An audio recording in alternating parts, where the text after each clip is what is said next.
Hello, ladies and gents. Welcome to tonight's episode of Morte. Tonight we mark the beginning of season 12 of Morte as we catch up with Sir Lancelot, who has gone mad as a result of being caught out in his infidelities, and so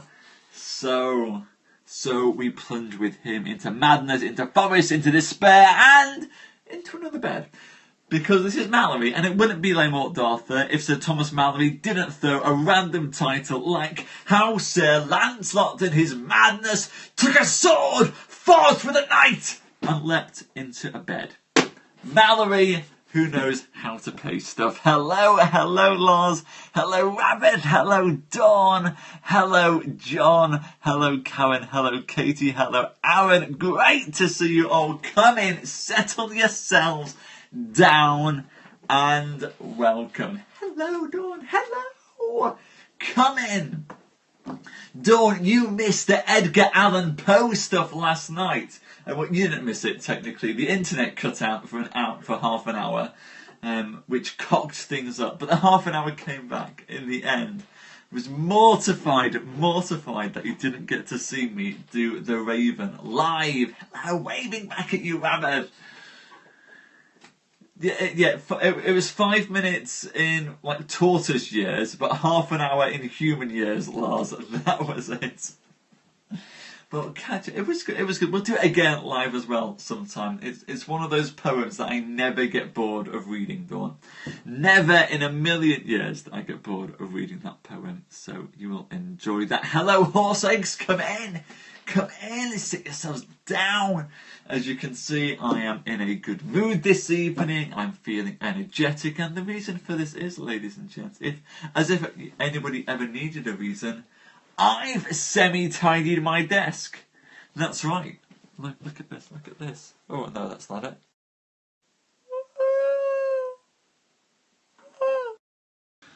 There. Every month I just go and tidy the desk, or almost completely clean it, but I have space to gesticulate and not knock things over, so that's got me in a good mood. And thank you, Lars. It's a lovely thing to say. I'm glad that I'm there. It's a very nice desk. It's especially nice when it's. We should do a tour of my desk at some point. We've got. So shall we do a tour of my desk as we wait for folk to come through? Let's play What's on Simon's Desk. Woo! Do you have like a? You almost want to have a Jim Davidson theme tune of What's on Simon's desk? What's on Simon's desk today? Anyway, here we go, ladies and gents. Coming up to begin with, the mouse that Simon has been using ever since he bought it years ago. Paper is always useful. I tend to use it for cutting. I cut it up usually, and this is what I've been cutting it up into. So, for those of you who've been watching Till Bashing. The nice thing about me reading Till Bashing for you is, well, that's for me, is that I get to try out bits and pieces, and as I'm reading it to you, I work out what does and doesn't work in there and what needs fixing. So this is my pile of rewrites for Till Bashing. So those are the bits of Till Bashing that I'm going to go back in and change the scenes for those. Here are my notebooks. By the way, Lucretius isn't my notebook, but the Chambers Dictionary. Swear by the Chambers Dictionary. Some Lucretius. Yes, the guitar. We have to have the guitar, Lars. But these are my notebooks. Very, very nice. Poetry and anthologies for reading for you guys. Some more notebooks. Some plays. You can see I like it in your face stuff. Some Rushdie. Some Petrarch. Very nice to have Petrarch to hand. Some Ovid, some more notebooks, some more books, some Nabokov. Till Bashing is Thursday. That one, it's my acoustic. That one is my acoustic, but I've got an electric sat behind me as well. And No. Well, I have played Battlefield 2, but it's just because, Loz, the reason is, I've just got big hands. I've got big hands, so I need a mouse that fits it in. You know, the stuff that Apple make, it's rubbish. I just want a big mouse that fits my big hand. Some Bruce Springsteen, some Sartre, some poetry stuff. The Poe from last night. Pencils. We always need pencils. Pencil case, SD card. My favourite pen. This is the pen that I like to write with. It's a Faber-Castell. The telephoto lens for my camera stuff. And this, ladies, very, very important, this.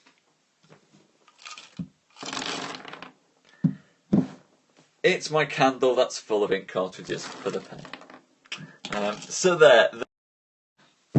Big gloves, Lars. It means big gloves. And in fact, out of the drawers, here's one of the big gloves to go with the hands. That's what it means. Anyway, I've now just thrown ink cartridges over my desk. That's the tour around Simon's desk. So I thought, I hope you enjoy that. Hello, Jason. Hello. Come and sit down. Ladies and gents, shall we finish the rambling of... See, I had that sorted and then it just came crashing down. Ladies and gentlemen, without causing an avalanche of the stuff on the desk, shall we get into tonight's show? So, Season 12 of Les Morts d'Arthur. Book 12 in the Caxton text version of Les Morts d'Arthur. Continuing straight on from the very short Season 11. What happened in Season 11, Simon? Well, I'm glad that you're asking what happened in Season 11. In Season 11, Sir Lancelot became a baby daddy. Baby daddy to Elaine, daughter of King Pelles, the Fisher King and guardian of the Holy Grail. Of course, it wasn't his intention to become baby daddy. Oh no, you see, Lancelot is in love with Guinevere. He's faithful to Guinevere. It was only because she was beautiful and cast a spell on him that he ended up in her bed twice. And on the second time was caught by Guinevere, her queen of all of Britain, lover of Lancelot. And when she caught Lancelot coming out literally with no trousers on, she accosted him something fierce. He swooned to the earth. She may have thrown a kick in. She may not. I think she threw a kick in. And when he awoke stark, raving, mad, leapt from a window of Camelot down into the gardens, ran off into the forest. And Mallory has said that it will be 2 years before anyone sees him again. 2 years before he might even begin to think about reclaiming his mind.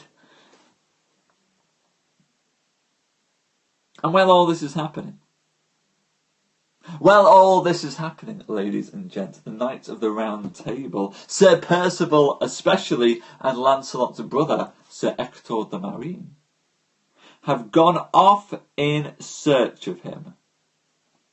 Will they find him, ladies and gents? Will they find Lancelot? And even if they could find Lancelot, would they find him sound of mind, or would they find a lunatic? Ladies and gents, this is the question that we're going to answer on tonight's show. So here we have. Let's get into the show. Book 12, Chapter 1.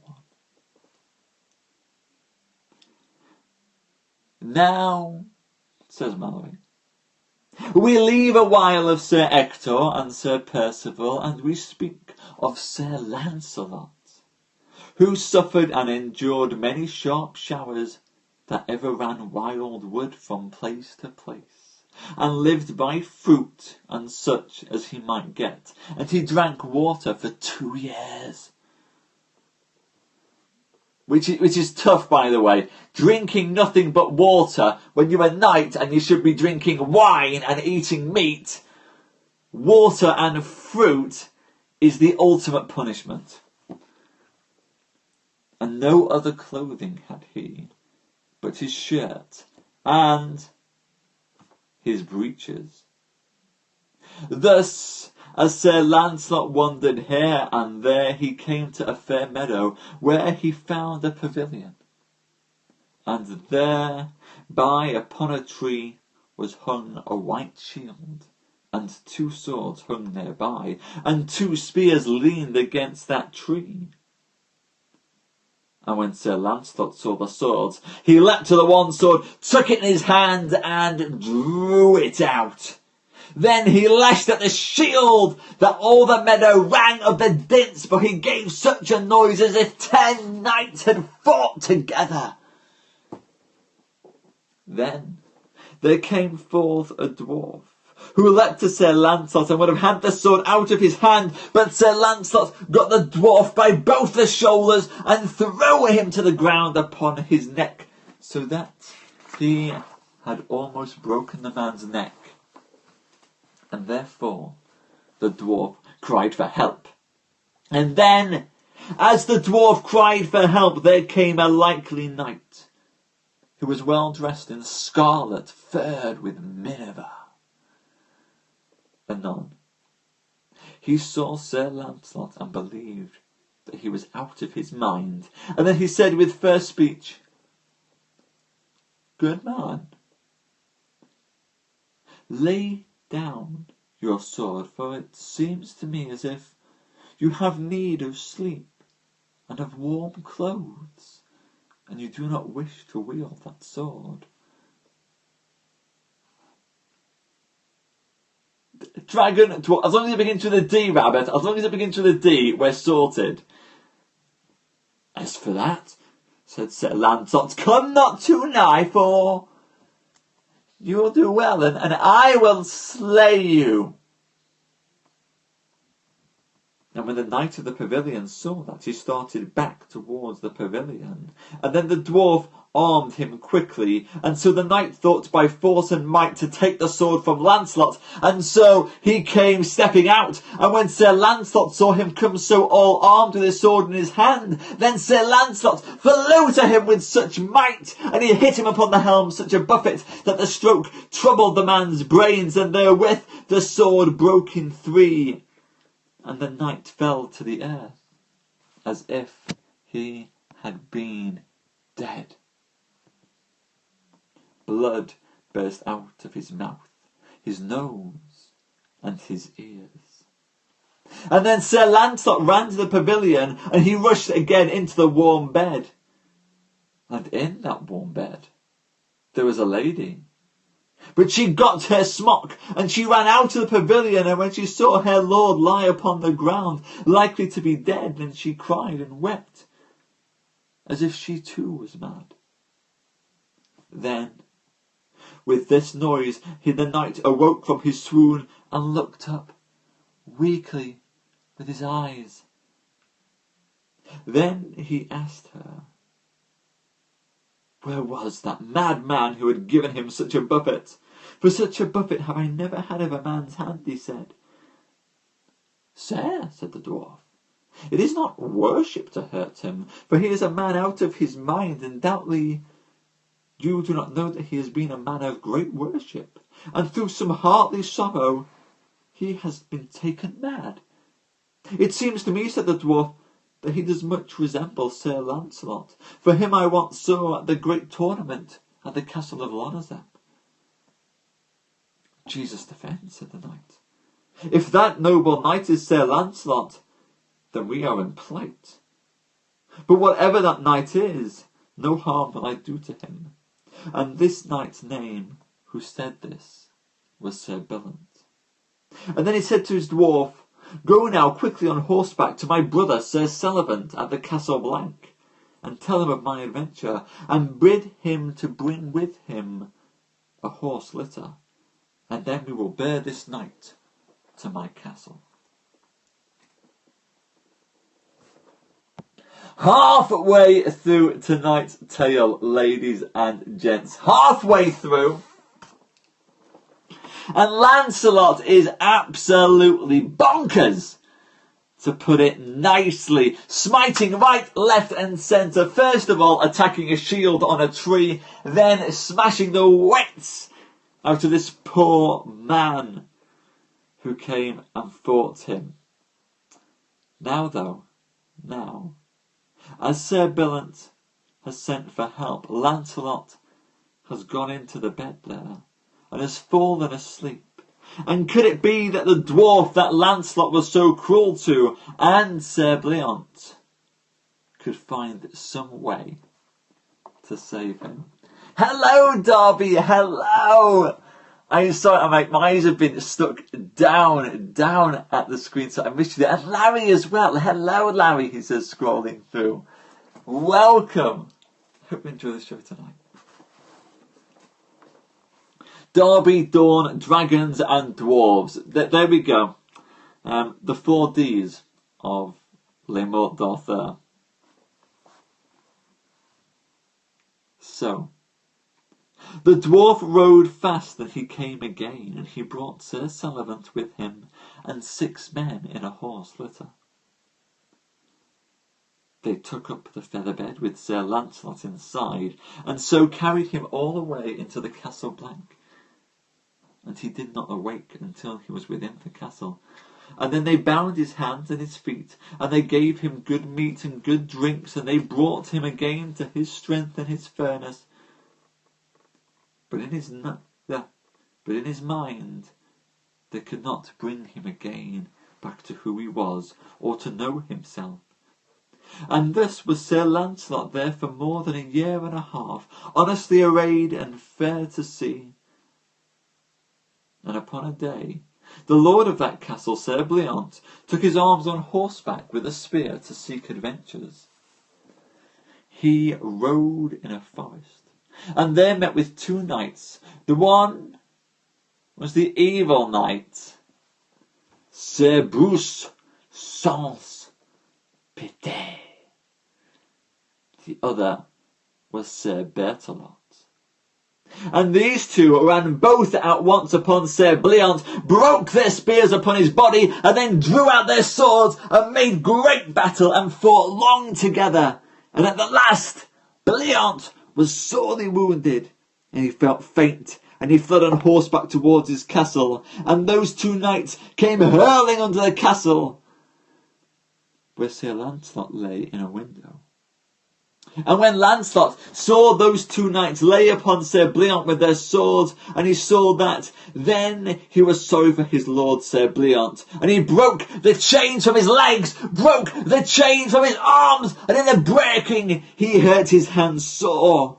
And so Sir Lancelot ran out on a postern. There he met with those 2 knights who chained Sir Billant. He pulled down Sir Berthelot with bare hands from his horse, wrenched the man's sword from his hand. And so he leapt upon Sir Bruce Sans Pité, and gave him such a buffet upon the head, that so he fell backwards, and tumbled over his horse's grue. And when Sir Berthelot saw that his brother had had such a fall, he got a spear in his hand, and would have run Sir Lancelot through.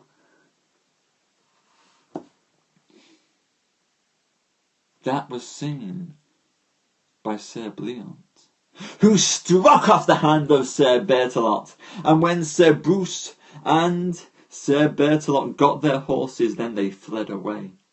And when Sir Lancelot came and saw what Sir Lancelot had done for his brother, then he thanked God, and so did his brother, that it would ever do him any good. But when Sir Billant saw that Sir Lancelot was hurt with the breaking of his irons, then was he heavy, and ever he bound himself. Bind him no more, said Sir Lancelot, for this man is happy and gracious. And then they made great joy of Sir Lancelot, and they bound him no more. And so he lived there for another 1/2 year more. And on the morn, early, Sir Lancelot was aware that there came a great boar with many hounds near him. But the boar was so big that no hound might tear at him, and the hunters came after, blowing their horns, both upon horseback and some on foot. And then Sir Lancelot was aware that one alit and tied his horse to a tree, and leaned his spear against that tree. And there, ladies and gents, we end tonight's tale. Sir Lancelot, freed from his chains. He doesn't know who he is. He has no idea who he is, but he knows how to wield a sword and fight that evil fiend, Sir Broussons-Pité, who I have no time for, ladies and gents. Sir Broussons-Pité is the cruelest knight that ever anybody's seen. If they were to make a film out of this, Sir Broussons-Pité would have to be played by Tim Curry, for I can imagine no one else doing justice to the level of evilness of that man. But tomorrow night, we'll find out just what happens when Lancelot comes against this great boar. Thank you, Larry. I'm glad you think it's better than Excalibur. Although Excalibur had Helen Mirren in it, you know, just to cheer things up. Oh no, we don't. Bloody Periscope notifications, Danny. We will smite them down indeed. Down with the lack of Periscope notifications. But that was my internet's fault, Dawn. The internet just cut out, which hopefully won't happen tonight. Because, why won't it happen tonight? There's a good reason why it won't happen tonight. I can't remember what it is. That's it!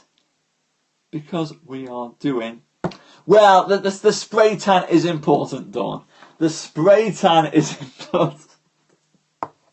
Tonight's show will be even better, Lars. Tonight, I'm reading Shakespearean sonnets. So I'm going to run downstairs now, grab myself a drink, and I will see you, hopefully, in a few minutes' time for some Shakespeare sonnets on Poetry Live. Danny, work hard. I will see you in a few minutes' time. It's hopefully it's a proper 5 minutes this time, Lars. A human 5 minutes as opposed to a tortoise's 5 minutes. See you in 5 Shakespeare sonnets. Thank you so much for coming tonight, everyone. Thank you, Aaron. Thank you, Katie and Horseeggs. Thank you, Larry and Karen. Thank you, Lars. Thank you, Dawn. Thank you, Black Rabbit, Darby and Danny. I will see you all very, very soon. Goodbye.